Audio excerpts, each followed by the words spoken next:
So UFC 313 this weekend. Very excited for this one. Should be a great card. We got an Alex Pereira fight. He's getting that fight with Ankalaev finally. Justin Gaethje versus Fiziev. Jalen Turner versus Bahamondes should be good. Bobby Green versus Marcia Rufi. Curtis Blades on the undercard. Some other good scraps on the undercard. Definitely looking forward to it, as you should be. And first off, let me say the UFC should be offering fans a discount for this card simply because they put some bullshit like Amanda Lemos versus Yasmin Lucindo on the main card. Definitely a prelim fight. Shouldn't be on my pay-per-view. Shouldn't be something I have to pay for. But I guess when you put Gaethje and Fiziev, which got fight of the night when the first time they fought, should be a good one. And Alex versus Ankalaev, I guess that's what you're paying for. But they gave us a bathroom break or a food break or a fight to just fuck around on because Lemos Lucindo, definitely a prelim Apex fight, not a pay-per-view main card fight. But nonetheless, we got some good ones on this one. I'll go through some of the fights, mainly focus on the main card, some of the fights I'm looking forward to, but we'll start with Alex Pereira versus Ankalaev. Should be a good one. I think a lot of people are sleeping on Alex Pereira's grappling in this fight, and they're kind of overvaluing Ankalaev's grappling simply because he's Russian, comes from that same circle as Khabib and Islam, but I think most people know by now from watching him fight, Ankalaev's more of a striker. He's not this dominant grappler like a Khabib or an Islam or guys from that part of the world usually tend to be. He can grapple, but I don't think he's that level of his other Dagestan and Russian counterparts. So I think people are sleeping on Pereira's grappling in this fight, and you got to look at Pereira's had Glover Teixeira for years, who at one point was the 205-pound champion, got there with his grappling, was one of the best grapplers in the UFC, especially at 205 for a good stretch of his career. So Alex has been training with him for a very long time. I don't think Ankalaev is going to show him anything he hasn't seen. And we've seen Alex's grappling improve. The small doses that we've seen of it, we've seen it.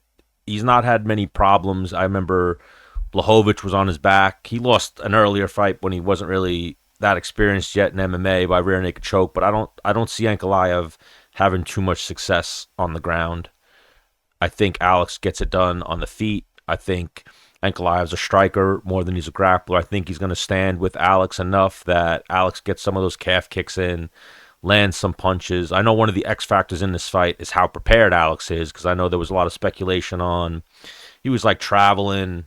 How well was he training was a conversation at one point, but I think Alex is just game on top of experience. You look at his kickboxing background, what he lacks in MMA experience, he makes up for in kickboxing experience and big fight experience. Whether or not he's had the 12-week, 10-week camp that a lot of guys put in, I think he's ready for a fight, even if it's on 6 weeks or a few weeks notice. I think he's training year-round.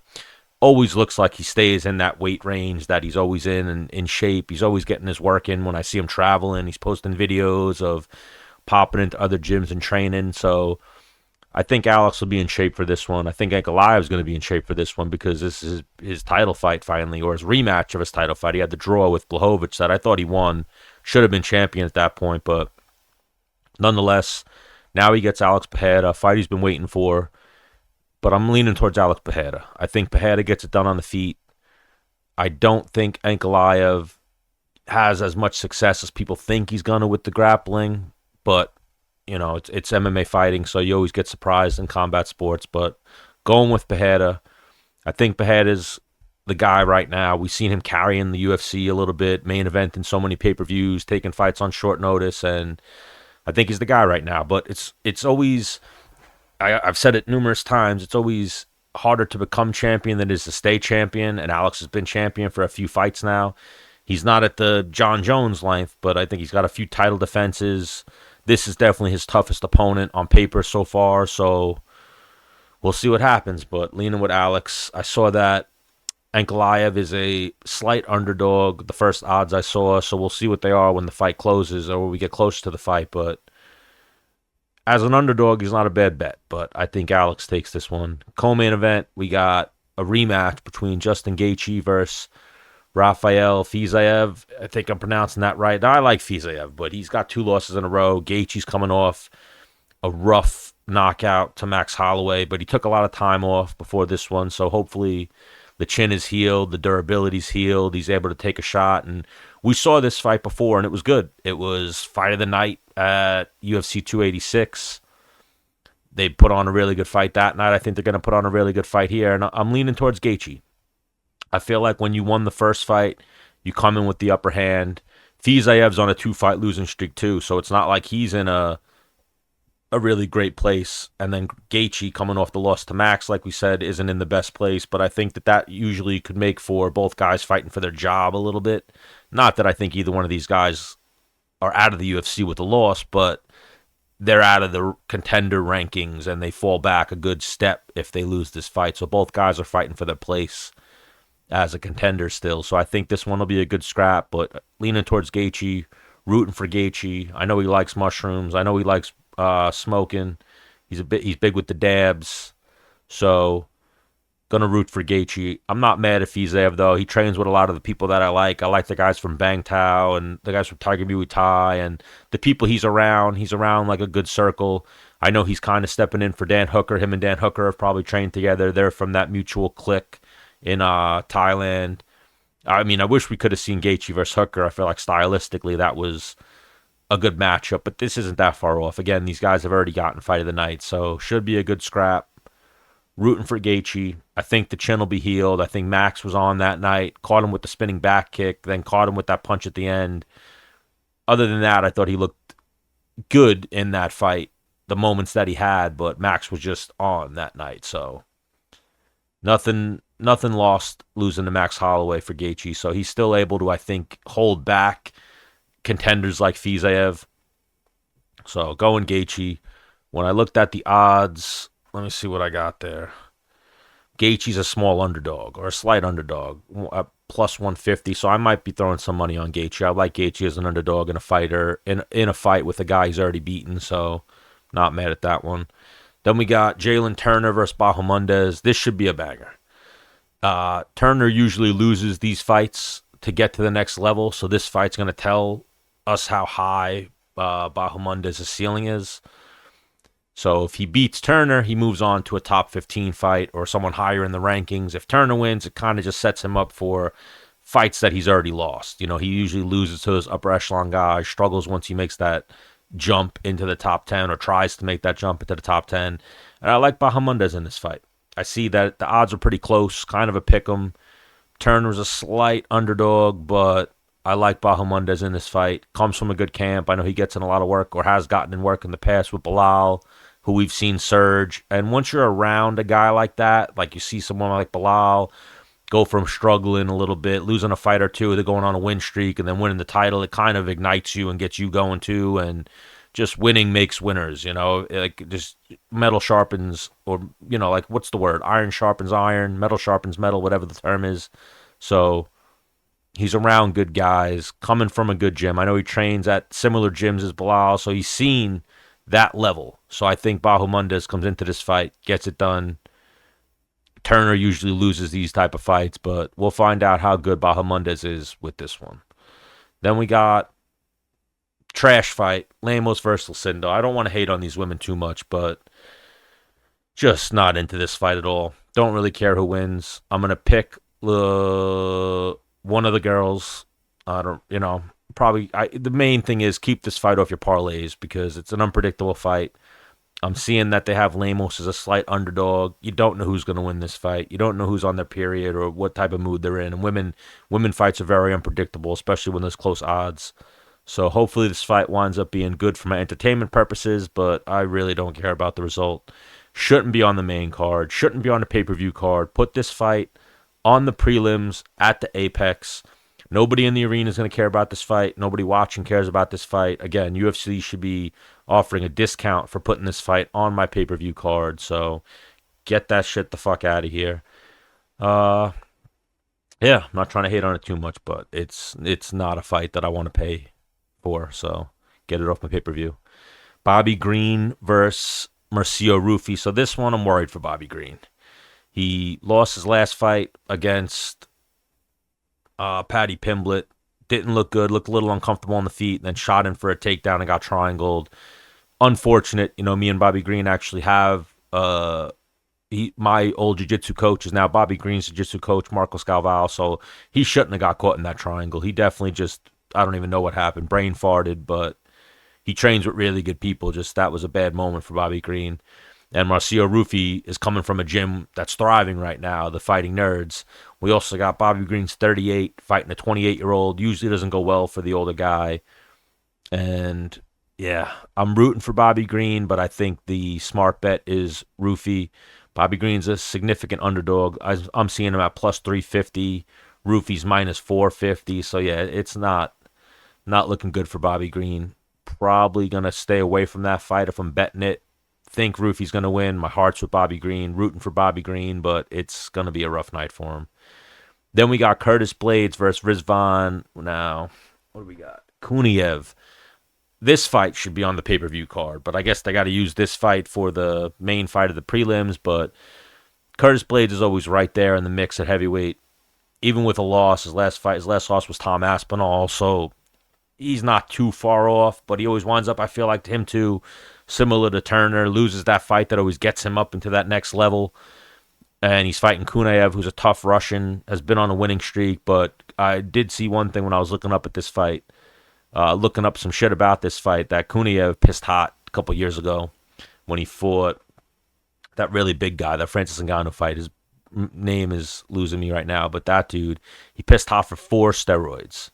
So clearly was on some stuff. Who knows if he's coming off of shit now, how effective he's going to be, or if he's just taking something different, or who knows. But usually when a guy pisses hot for 4 things, it's going to be tough to navigate the rest of your career if all of a sudden you start not taking the 4 things you were taking or any type of performance enhancing drugs. So got to be leaning towards Curtis Blade in this one. He is a pretty big underdog, minus 300 to plus 250 for Kuniev. I like Curtis Blade. I've interviewed him in the past. He's a good dude, and rooting for him here, but always tough with the Russians. You never know what you're going to get. And I think Kuniev's a good prospect at heavyweight, so this should be a good scrap. Good main event for the prelims, but both guys deserve to be on the pay-per-view. Or they could have put this next fight on the pay-per-view, which is Tusara versus Joshua Van. 2 really good young prospects. We got a 22-year-old versus 23-year-old. Tusara's undefeated. He was on the road to the UFC. Won it, I believe. And then we got Joshua Van, who's been in the UFC for a little bit, faced way better competition. Both guys are very young, so when you're that young, you're making huge improvements each camp. You're still learning. You're still changing up your game. You're still able to make a lot of major adjustments when you're that young. It's tough when you're older, teaching old dog new tricks. But when you're young, 22, 23, I expect both of these guys to come in looking better than they have in their previous performances. Not that either one has looked bad, but just look better. We got Tsar's undefeated. Van has a good record as well. He just beat Cody Durden, who I did not think he was going to beat, and looked good doing it. So this one should be a good one. 2 prospects. I'm going to lean towards Tusara. Going to kind of stay away from this fight, maybe sprinkle it. I'm seeing that Tusara's a little bit of an underdog. That's what I liked about him, but Joshua Van probably wins this fight, but I'm rooting for Tusara. Might sprinkle something on Tusara, because when you're undefeated, you don't know how to lose yet. So I'm going to go with that, and hopefully, if I put money on it, hopefully Tusara wins, but kind of stay away from this fight, but I like Tusara in it as the underdog. Then we got Bruno Ferreira versus Armen Petrosyan. Should be a scrap. We've seen that Petrosyan, I'm not going to say low fight IQ, but should have grappled with Bullet and chose to stand with Bullet. So I think he probably fancies himself more of a striker. So I'd imagine he's going to stand with Ferreira, which gives Ferreira, I think, a better shot of winning. And he's a slight underdog. So again, I like him in this fight over Petrosyan. Petrosyan in that Bullet fight just showed me, again, lack of fight IQ. Just wasn't fighting smart. And I've seen a few fights like that now from Petrosyan.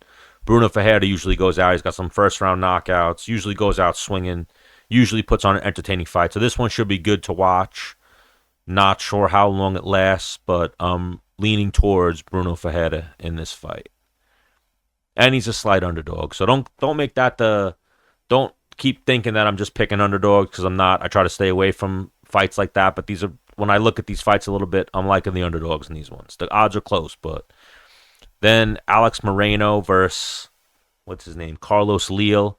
Now this fight, biggest odds difference on the card. Moreno's a plus 550 underdog. They got Leal at minus 800, and I was like, yo, Moreno, this guy only has like one fight in the UFC. How is this? And I think he's 0-1, but then I looked, and Moreno lost to Nico Price. So if you're losing to Nico Price, you're on your way out. You're not doing very good, because I think Nico Price is terrible. Like, Nico Price just wins fights on toughness and durability. His skills are atrocious. He's beaten some good guys. Every time he does win, I'm like, how the fuck did this guy pull this out? Just luck. Trains hard, comes in with good cardio, and just tough and durable. So he winds up getting the better of some guys that are definitely way more skilled than him. But he's Nico Price. He's not nowhere near the top of the division. Don't know how he beat Morano, but that's why Morano's such a big underdog in this fight. So I'm going to stay away from this fight. But Morano might be a live dog. I saw that he's only 34, so he's still young enough to win some fights. Leo's a little bit unproven in the UFC. I know he had some success in the PFL, but again, fight maybe you stay away from, but I do like Morano as an underdog, but Leo probably takes this one. Because if Nico Price could beat you, the bar's not that high. Then we got Santos versus Marshall. Santos won tough 32. This is another one of those fights where it's two young guys, so should be a scrap. A 24-year-old versus a 25-year-old. I think it's more of a showcase fight for Santos. I know Marshall comes from a good gym. I saw that he was from Kurt Pellegrino's gym, which is a gym that always has produced some pretty good talent, especially on the regional scene on the East Coast. And then I saw Santos. I know he's Brazilian, but I saw that on Tapology they got him listed at Extreme Couture. So if he's now at Extreme Couture, he's definitely getting good work in. I know a lot of good guys train there. And he is a pretty sizable favorite in this fight at minus 310. So I think he probably takes this one. Marshall, didn't see too much that made me think this is an underdog worth betting on, but it's fighting, so you never know. But I'm going with Santos in that fight. He seems like a really good prospect. Again, one tough 32. So usually the Ultimate Fighter winners or the finalists usually go on to have pretty good runs in the UFC. So I'm going to go with Santos. Then we got Chris Gutierrez versus John. What is that? Castaneda. John Castaneda versus Chris Gutierrez. So now Gutierrez, I remember I was there when he beat Frankie Edgar, and it was like a shock. Knocked Frankie Edgar out, retired Frankie Edgar, and then it was like, oh, this guy might turn into something. And then he lost to Pedro Munoz, and just seems like has a tough time getting to that next level. So now he's taking a step back to fight a guy like Castaneda, who he should be beating, but I'm seeing the odds are very close in this one. So I'm going to lean towards Gutierrez, but I wouldn't be surprised. You know, it's fighting, so I think Gutierrez kind of had that high of beating Frankie Edgar, and he just hasn't caught fire. He hasn't been able to get past that hump, and they're kind of giving him a gimme in Castaneda, I feel, and it's tough to win those fights. It's tough to win fights you're supposed to win, especially when the guy is tough, durable. Castaneda's got a lot of experience. What do we got? 21-7. But I think Gutierrez probably takes this fight. Castaneda is 4-3 in the UFC. Just had a good scrap with Daniel Marcos. But I'm leaning towards Gutierrez. Gutierrez, 9-3 in the UFC. But again, had a loss to Song Yadong, lost to Pedro Munoz. He's just not... He's able to usually win these fights. Beat the guys he's supposed to beat. Again, I think he upset Frankie Edgar, caught Frankie Edgar with the knee. And then just hasn't been able to get past that next echelon of fighter. And I think he beats what's his name again? Tough name to pronounce. Castaneda. I think he beats Castaneda. So the odds on this fight too, they got pretty much a pick 'em. So I'm going to go Gutierrez in that fight. And then I'm not sure which fight they have opening the pay-per-view because I'm seeing it a couple of different ways on different websites. But then I think Ozzy Diaz versus Jordan Santos is opening the pay-per-view or the prelims of UFC 313. Now, another one of those fights. We got a 34-year-old versus 27-year-old. I'm going to lean towards the 27-year-old. We got Jordan Santos is 10-1. Ozzy Diaz 9-3. So Not going to go too in depth. These guys, we don't know too much about them right now. This guy just has one fight on the Contender Series, Santos. So going with Santos over Ozzy Diaz. What is Ozzy Diaz in the UFC? 0-1 in the UFC, 0-1 on the Contender Series. So yeah, I'm going with Santos in that one. But some good scraps on the undercard. Some good fights on the main card. Again, that women's fight, no business being on this card. Should be the first fight of the night or on the prelims of a card at the Apex. But I'm looking forward to this one. I think Pereira gets it done. I think Gaethje gets it done. I think Bahamondes gets it done. I'm not even going to pick that women's fight. I think Rufy gets it done. Rooting for Bobby Green, though. I like Curtis Blades. I like Tusara over Van. I like Fajera over Petrosian. Leal should beat Morano. Again, if you're losing to Nico Price. Santos should beat Marshall. Gutierrez should beat Castaneda. And I like Jordan Santos over Diaz. So let me know what your picks are. Let me know what you guys think. And hopefully that women's fight doesn't put everybody to sleep. Hopefully that's not the worst fight on the card and it surprises everybody. But should be a good one. Let me know what you think is going to be fight of the night. Which fights you most looking forward to. Please like, comment, and subscribe to the channel. And I'll be live during the fight, so hopefully you guys join me then. Well, see you later.